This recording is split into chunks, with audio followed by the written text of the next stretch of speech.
Hey, what is up, everyone? Welcome to Market Psychology 101, where we look for value in the markets when there's fear and are cautious when there's greed. In today's video, we're going to be taking a look at the Mag 7 stocks. We've had a couple important earnings reports this week for Google and Tesla. So let's start off with fear and greed. And by the way, before I get too far into this, because there are so many important earnings reports this week that have come out, I'm thinking about doing a live stream tomorrow, just talking about these, because otherwise that would make this video really long if we started going into all these earnings reports. So some of the stocks that interest me, and if any interests you, we can talk about this during the live stream tomorrow.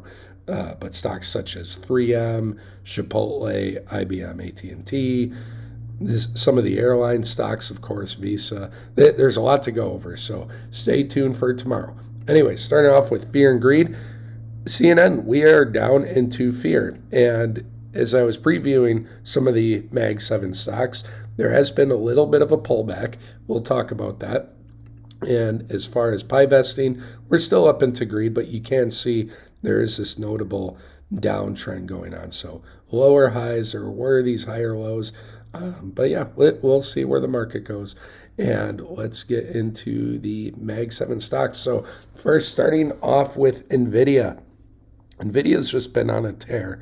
And here at Market Psychology, we want to check our emotions, especially anytime the market's been running really hot or things are selling off very fast. So let's put this in the perspective here just for a little bit.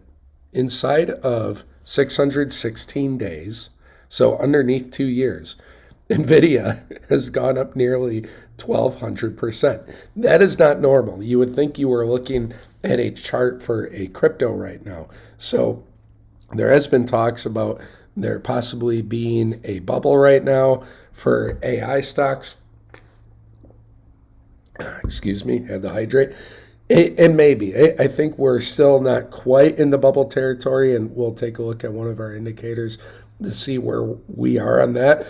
But as far as just taking what the chart's giving us, you can see I drew this fib from the low to the high. We haven't retraced any certain amount. We haven't gone down 23% or anything like that, so we can get rid of this fib. And as far as the moving averages go, I hope you guys see something is that as NVIDIA has been going up, what moving average is it really in love with? Well, the 20, these red lines. So as far as this correction right now, could NVIDIA just get bought up right around here and then continue higher? I could see that, or maybe it'll chop sideways like it did here in later 23. And something else to add on to this, guys, is that we are in the later part of this year, just as we were when the last time NVIDIA was going sideways. And so you can see here, August through really December, NVIDIA wasn't doing great. Well, we're coming up to August, so maybe that'll be similar. And then the year before that, August through is really, well, I guess you could say December. Same time, things were a little choppy and sideways. So I do wonder if seasonality-wise, we're going to get this again for the third straight time, or even maybe the fourth straight time. I don't know. But anyways, we have the election coming up. Volatility index had a little mini spike. Anytime this is above 25, start looking for deals, because typically those are low times in the market. So anyways, we'll see what happens here with NVIDIA. We just want to take what we got on the charts, and as far as the weekly, we're only down at the 20 on the daily. You can see here, shows a little more weakness, some lower highs, lower lows, getting towards that 100 moving average, wick down to about 106, but if it settles down here at 104, then things would be different. When's the last time NVIDIA has been at the 100? And you can see that's as low as it ever got. It got close, went up, came back down. Might we see something similar? But the last time we had this, you can see at the bottom, was October of 23. And of course, in October of 22, that's when you could have got it for 10 times cheaper. So that's what we got for NVIDIA.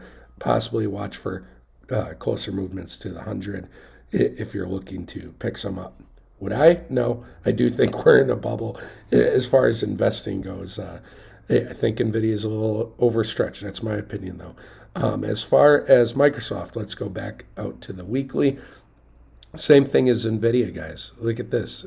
We've been riding up that 20-week moving average, and it doesn't really get much lower. We had the whole CrowdStrike debacle, and people couldn't work last Friday. They had to go golfing because the computers were down. Oh, no.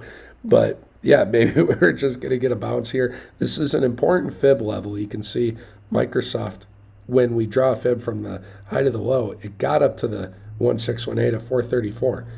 Got above it, and now it's come back down. So hopefully it's just a little bit of a correction, and then it continues higher. So if it does start getting closer to the 50, then we'll start talking, because the 50, in my opinion, for things to remain bullish, the 50-week has to hold. And if we go over to the daily, you can see here Microsoft is at the 100-day moving average. Now, how often has that happened? Well, it tagged it last May, so that's the last time we were at this value in May of 24, April as well. We could have got it, Microsoft stock, $20 cheaper. And then before that, it hasn't quite been at or under the 200 really since March of 23. But you can see here in September 23, August 23. So if you are just dollar cost averaging in to something like Microsoft, you do have a little bit of deeper value, a little bit.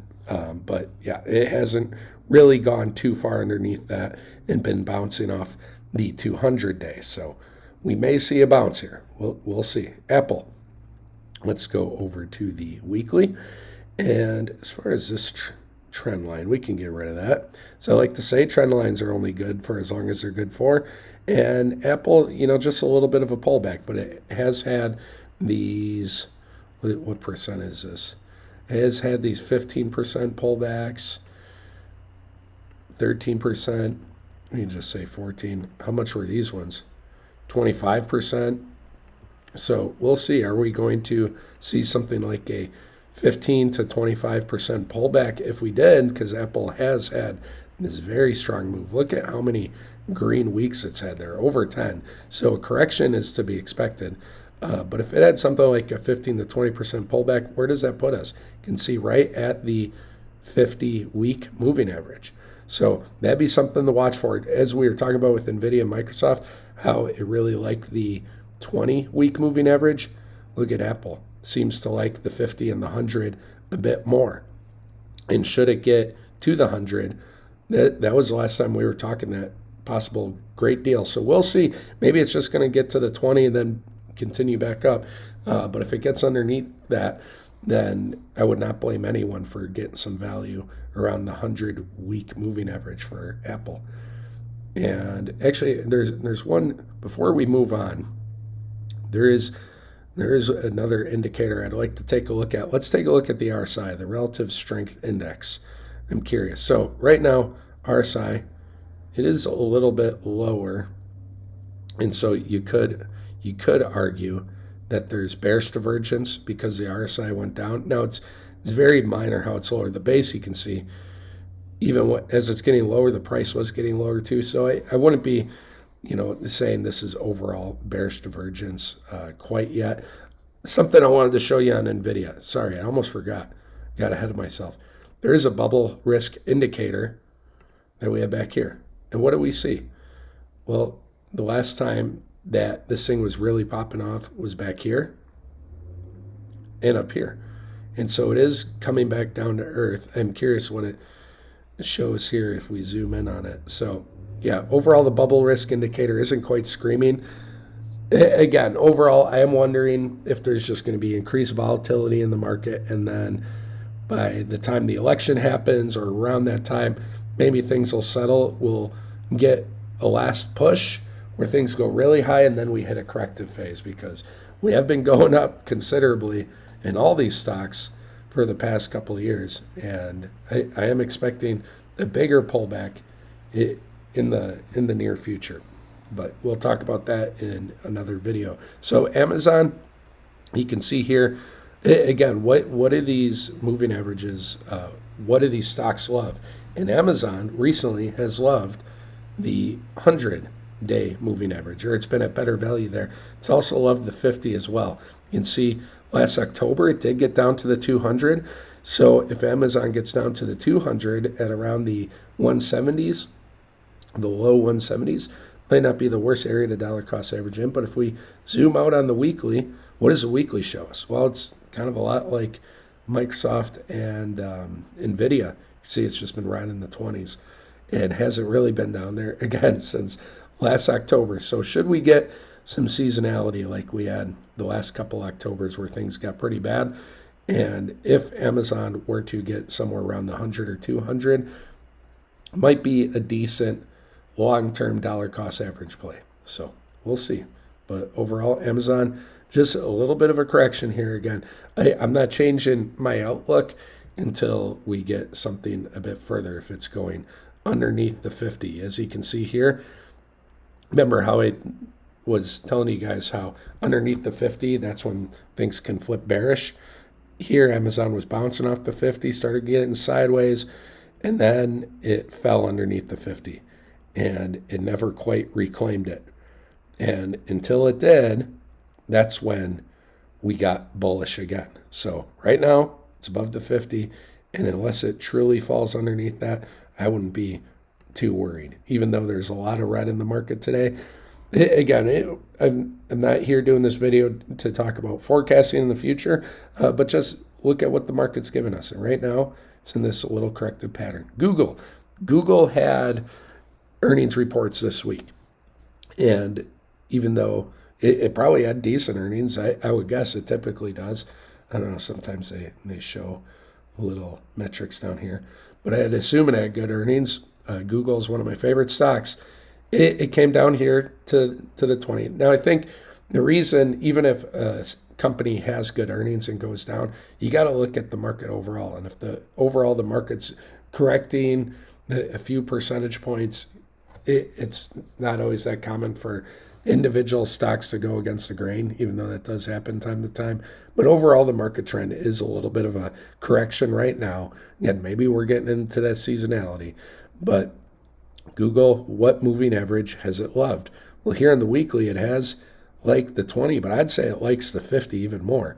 So if Google has a few weeks in a row where it starts getting down quite big, maybe we can catch Google dollar cost average at somewhere around the mid 150s. That would be something to consider if we go in on the daily. This is even better, guys. You see the difference between these moving averages. Okay, we have the 50 on the weekly, but when we zoom in and go on the daily, where has Google gone to? It has gone as deep as the 200. That's where the 50-week moving average has been, is the 200-day moving average. So should this continue, we're looking at somewhere like 157 by the time it gets there, 158. And then it's gone up. But again, that the 50-week would have to hold, because if things flip, then this could be going down for a little bit. Otherwise, on the daily time frame, you can see Google really likes the 50-day, but it's gotten underneath that. And when it has gotten underneath that before, boom. This time it only got to the 100, so maybe that's all we get right here. But we have a couple instances where it got down to the 200. So maybe it'll bounce here, maybe it'll go lower. But if it gets to 157, possible good value, and that would have to hold. Next, let's go to Meta, and let's zoom out first on the weekly. So overall, with Meta, when we drew this Fib high to low, the 1618, 567, that's my target. I'm looking for 567. Sorry, I already forgot. Yeah, 567 overall as a target. But it is having a little bit of a pullback, and it's also going sideways here. So as this starts to go sideways, you do have to start to get a little bit concerned about that 50 and hope that the 50 holds, that Meta can get a nice bounce. Now, what does have me concerned is it hasn't quite got up to that Fib yet. It started to run out of steam as it got closer to it.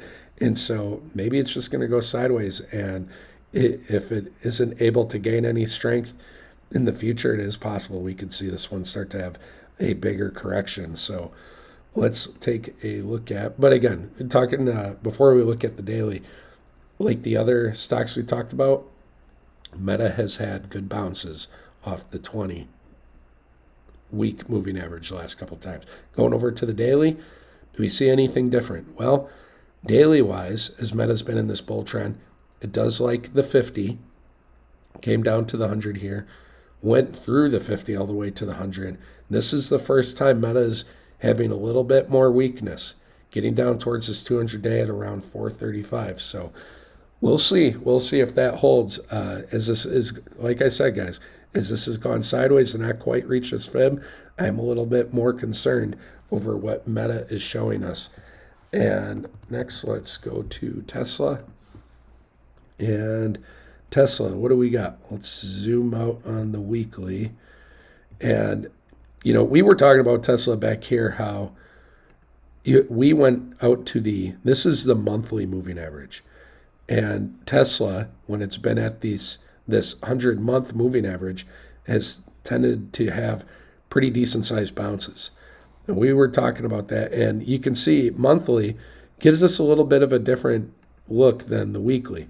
The weekly, you can see it's broken out of this wedge formation that we have here. But on the monthly, it says, hold on, wait a second.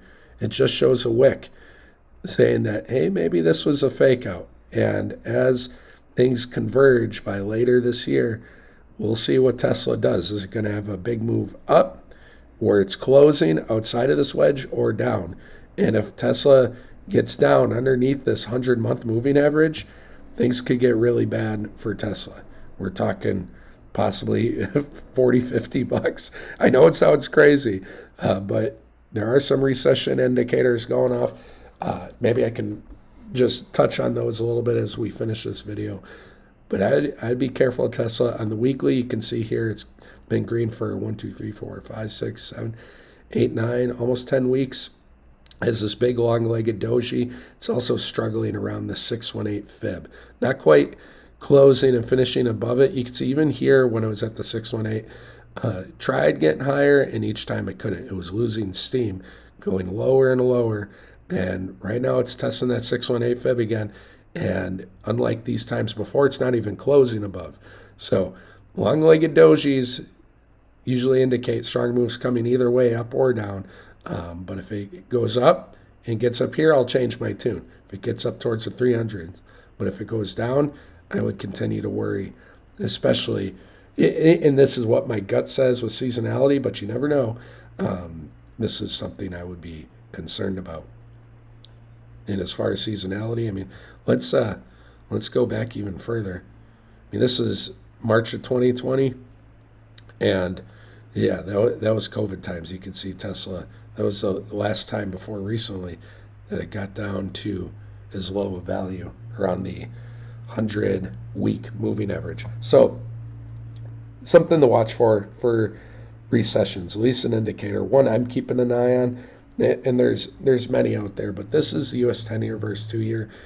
A very simplified way of looking at this is when the Fed raises rates on bonds, that the yield curve uninverts. Now, that's a very simplified way, because what is causing the bonds to go up or down? You can dig into the weeds, look at the banks, lending, what's going well in this country, as far as manufacturing, transportation, what isn't. This channel, I try to simplify things a little bit more, because I know a lot of that is over people's heads. So just very simply looking at this, what tends to happen is, as the yield curve, this is what this is called, when rates get raised, it inverts. It goes underneath the zero line. When it uninverts after is typically when a recession's around the corner. Now, as you can see here, we broke above this trend line, and the yield curve has this 200-week moving average to test. And once it breaks above that, we're going to be uninverting again. And this typically happens within a month or two of the Fed cutting rates. And the Fed has not cut rates yet. But I want to show you guys something. When's the last time the yield curve's been uninverted under the zero line? August, September of 19. You guys know COVID was around the corner. The other times, look at this, 2006, 2007. Dot-com bubble, 2000. So when we've had these bubbles that have popped and had a big correction in the market that has come after the yield curve uninverts. It's a pretty big uninversion. People are talking, worried about upcoming recession. I don't think that means you should all stop investing and just hold your money into cash. But here on this channel, that is why I talk about when we think about stocks. Do you believe this company is going to be around in another 10, 20 years? Because if so, even if things get really bad, you're overall, you're trying to increase your value. So let's take a look at something like Microsoft, for example. This is the dot-com bubble. And if you were buying it up here, you would have had to hold on to that value for 14 years. But again, things have gone up 10x since then. And if you dollar cost average in here, so the point I'm trying to make, guys, is, there's no guarantee. And if we were to get a bad recession or a lost decade for some of these stocks, you got to take a look at more than just these metrics. You got to take a look at the financials, the balance sheet, what's under the hood. And we'll talk about that. I'll do that more in tomorrow's live stream, where we'll go to Market Watch. We'll break down some of these balance sheets. But do know that if you are thinking of investing in any of these stocks, okay, we look at moving averages to see if we're getting deeper value. That if you like it up here, you need to love it when it's down here. And it can be hard to stay in love with something that doesn't give much back in the meantime. But eventually, things like Microsoft has paid off. Apple, how is Apple? Apple is doing a bit better. Here is the dot-com bubble. What a sell-off. Can you imagine? And again, these are hard times to invest into. But Apple is, look at that number, almost 1,000 times cheaper.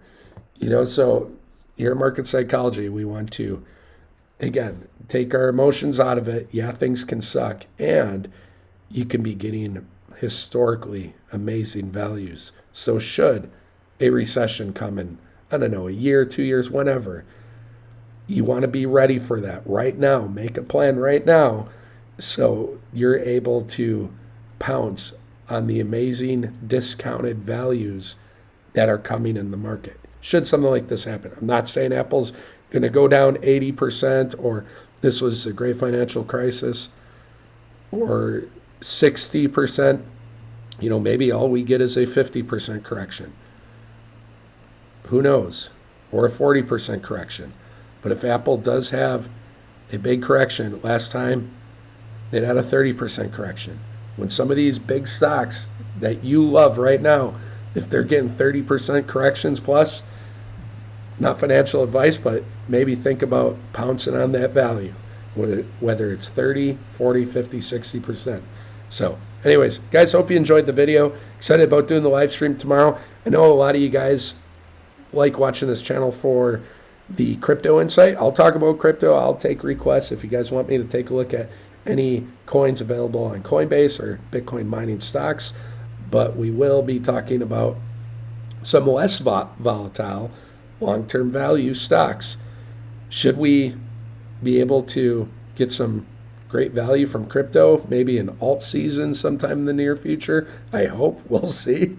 Maybe alt season is going to be canceled until closer to the end of this cycle. Who knows? But should we be able to get some value out of crypto? I like taking a look at long-term value plays as well. Places where my money that I invest isn't jumping up and down 50% every other week like crypto. So we'll take a look at some of these stocks tomorrow. Anyways, thank you guys for watching. Hope you have a fantastic Thursday. Take care.